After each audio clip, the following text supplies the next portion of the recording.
আল্লাহ পাক রব্বুল আলামিন নবীকে বলেন, আপনি হচ্ছেন খাতামুন নবিয়্যিন, আপনি শেষ নবী, আপনার পরে আর কোনো নবী এবং রাসূল পৃথিবীতে আসবে না।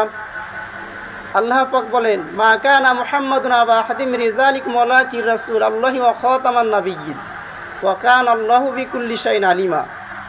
আল্লাহ পাক নবীকে বলেন, হে নবী, আপনি হচ্ছেন খাতামুন নবিয়্যিন, আপনি শেষ নবী, আপনার পরে আর কিয়ামত পর্যন্ত পৃথিবীতে নবী এবং রাসূল আসবে না।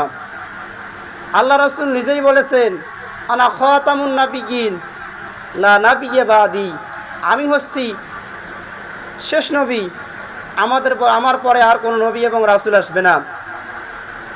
আল্লাহ রাসূল আরও স্পষ্ট করে বলেছেন, লাউ কানা বাদি নাবিউল্লাকা উমর, যদি আমার পরে নবী আসতো দুনিয়াতে তাহলে উমর নবী হতেন।